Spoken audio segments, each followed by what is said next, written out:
18वां अध्याय, बंधन और मोक्ष का विवेचन। शिव के भस्मधारण का रहस्य।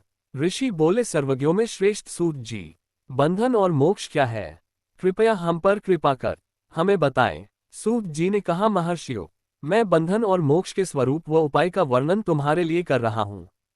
पृथ्वी के 8 बंधनों के कारण ही आत्मा की जीव संज्ञा है, अर्थात बंधनों में बंधा हुआ जीव बद्ध कहलाता है, और जो उन बंधनों से छूटा हुआ है उसे मुक्त कहते हैं। प्रकृति, बुद्धि, त्रिगुणात्मक अहंकार और 5 तन्मात्राएं आदि 8 तत्वों के समूह से देह की उत्पत्ति हुई है। देह से कर्म होता है और फिर कर्म से नूतन देह की उत्पत्ति होती है। शरीर को स्थूल, सूक्ष्म और कारण के भेद से जानना चाहिए। स्थूल शरीर व्यापार कराने वाला, सूक्ष्म शरीर इंद्रिय भोग प्रदान करने वाला तथा शरीर को आत्मानंद की अनुभूति कराने वाला होता है। कर्मों के द्वारा ही जीव पाप और पुण्य भोगता है, इन्हीं से सुख दुख की प्राप्ति होती है। अतः कर्मपाश में बंधकर जीव शुभाशुभ कर्मों द्वारा चक्र की भांति घुमाया जाता है। इससे छुटकारा पाने के लिए महाचक्र के कर्ता भगवान शिव की स्तुति और आराधना करनी चाहिए। शिव ही सर्वज्ञ, परिपूर्ण और अनंत शक्तियों को धारण किए हैं। जो मन, वचन, शरीर और धन से बेरलिंग या भक्तजनों में शिव भावना करके उनकी पूजा करते हैं, उन पर शिव जी की कृपा अवश्य होती है। शिवलिंग में शिव की प्रतिमा ने शिव भक्तजनों में शिव की भावना करके उनकी प्रसन्नता के लिए पूजा करनी चाहिए। पूजन शरीर, मन, वाणी और धन से कर सकते हैं। भगवान शिव पूजा करने वाले पर विशेष कृपा करते हैं और अपने लोक में निवास का सौभाग्य प्रदान करते हैं। जब तन्मात्राएं वश में हो जाती हैं, तब जीव जगदम्बा सहित शिव का सामीप्य प्राप्त कर लेता है। भगवान का प्रसाद प्राप्त होने पर बुद्धि वश में हो जाती है। सर्वज्ञता और तृप्ति शिव के ऐश्वर्य हैं, इन्हें पाकर मनुष्य की मुक्ति हो जाती है। इसलिए शिव का कृपा प्रसाद प्राप्त करने के लिए उन्हीं का पूजन करना चाहिए। शिवक्रिया, शिव तप, शिव मंत्र जाप, शिव ज्ञान और शिव ध्यान प्रतिदिन प्रातः से रात को सोते समय तक, जन्म से मृत्यु तक करना चाहिए एवं मंत्रों और विभिन्न पुष्पों से शिव की पूजा करनी चाहिए। ऐसा करने से भगवान शिव का लोक प्राप्त होता है।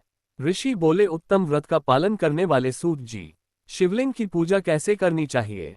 कृपया हमें बताएं। सूत जी ने कहा, ब्राह्मणों, सभी कामनाओं को पूर्ण करने वाले लिंग के स्वरूप का मैं तुमसे वर्णन कर रहा हूं। सूक्ष्म लिंग निष्कल होता है और स्थूल लिंग सकल। पंचाक्षर मंत्र को स्थूल लिंग कहते हैं। दोनों ही लिंग साक्षात मोक्ष देने वाले हैं। प्रकृति एवं पौरुष लिंग के रूपों के बारे में एकमात्र भगवान शिव ही जानते हैं और कोई नहीं जानता। पृथ्वी पर 5 लिंग हैं, जिनका विवरण मैं तुम्हें सुनाता हूं। पहला स्वयंभू शिवलिंग, दूसरा बिंदुलिंग, तीसरा प्रतिष्ठित लिंग, चौथा चरलिंग और 5वां गुरुलिंग है। देवर्षियों की तपस्या से संतुष्ट हो उनके समीप प्रकट होने के लिए पृथ्वी के अंतर्गत बीज रूप में व्याप्त हुए भगवान शिव वृक्षों के अंकुर की भांति भूमि को भेद कर नादलिंग के रूप में व्यक्त हो जाते हैं। स्वतः प्रकट होने के कारण ही इसका नाम स्वयंभूलिंग है। इसकी आराधना करने से ज्ञान की वृद्धि होती है। सोने, चांदी, भूमि, वेदी पर हाथ से प्रणव मंत्र लिखकर भगवान शिव की प्रतिष्ठा और आह्वान करें तथा 16 उपचारों से उनकी पूजा करें। ऐसा करने से साधक को ऐश्वर्य की प्राप्ति होती है। देवताओं और ऋषियों ने आत्मसिद्धि के लिए पौरुष लिंग की स्थापना मंत्रों के उच्चारण द्वारा की है। यही प्रतिष्ठित लिंग कहलाता है। किसी ब्राह्मण अथवा राजा द्वारा मंत्रपूर्वक स्थापित किया गया लिंग भी प्रतिष्ठित लिंग कहलाता है, किंतु वह प्राकृत लिंग है। शक्तिशाली और नित्य होने वाला पौरुष लिंग तथा दुर्बल और अनित्य होने वाला प्राकृत लिंग कहलाता है। लिंग नाभि, जीभ, हृदय और मस्तक में विराजमान आध्यात्मिक लिंग को चरलिंग कहते हैं। पर्वत को पौरुष लिंग और भूतल को विद्वान प्राकृत लिंग मानते हैं। पौरुष लिंग समस्त ऐश्वर्य को प्रदान करने वाला है। प्राकृत लिंग धन प्रदान करने वाला है। चरलिंग में सबसे प्रथम रसलिंग ब्राह्मणों को अभीष्ट वस्तु प्रदान करने वाला है। सुवर्ण लिंग वैश्यों को धन, बाणलिंग क्षत्रियों को राज्य, सुंदर लिंग शूद्रों को महाशुद्धि प्रदान करने वाला है। बचपन, जवानी और बुढ़ापे में स्फटिकमय शिवलिंग का पूजन स्त्रियों को समस्त भोग प्रदान करने वाला है। समस्त पूजा कर्म गुरु के सहयोग से करें। इष्टदेव का अभिषेक करने के पश्चात अगहनी के चावल की बनी खीर तथा नैवेद्य अर्पण करें। निवृत्त मनुष्य को सूक्ष्म लिंग का पूजन विभूति के द्वारा करना चाहिए। विभूति लोकाग्निजनित, वेदाग्निजनित और शिवाग्निजनित 3 प्रकार की होती है। लोकाग्निजनित अर्थात लौकिक भस्म को शुद्धि के लिए रखें। मिट्टी, लकड़ी और लोहे के पात्रों की धान्य, तिल, वस्त्र आदि की भस्म से शुद्धि होती है। वेदों से जनित भस्म को वैदिक कर्मों के अंत में धारण करना चाहिए। मूर्तिधारी शिव का मंत्र पढ़कर बेल की लकड़ी जलाएं। कपिला गाय के गोबर तथा शमी, पीपल, पलाश, बड़, अमलताश और बेर की लकड़ियों से अग्नि जलाएं, इसे शुद्ध भस्म माना जाता है।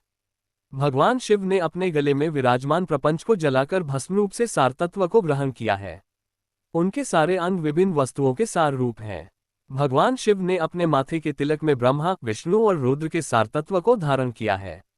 सजल भस्म को धारण करके शिव जी की पूजा करने से सारा फल मिलता है। शिव मंत्र से भस्म धारण कर श्रेष्ठ आश्रमी होता है। शिव की पूजा अर्चना करने वाले को अपवित्रता और सूतक नहीं लगता।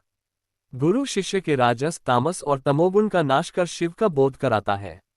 ऐसे गुरु के हाथ से भस्म धारण करनी चाहिए। जन्म और मरण सब भगवान शिव ने ही बनाए हैं। जो इन्हें उनकी सेवा में ही अर्पित कर देता है वह बंधनों से मुक्त हो जाता है। स्थूल, सूक्ष्म और कारण को वश में कर लेने से मोक्ष प्राप्त होता है। जो शिव की पूजा में तत्पर हो, मौन रहे, सत्य तथा गुणों से युक्त हो, क्रिया, जाप, तप करता रहे, उसे दिव्य ऐश्वर्य की प्राप्ति होती है तथा ज्ञान का उदय होता है। शिव भक्त यथायोग्य क्रिया एवं अनुष्ठान करे तथा धन का उपयोग कर शिव स्थान में निवास करे। भगवान शिव के महात्म्य का सभी के सामने प्रचार करें। शिव मंत्र के रहस्य को उनके अलावा कोई नहीं जानता है, इसलिए शिवलिंग का नित्य पूजन करें।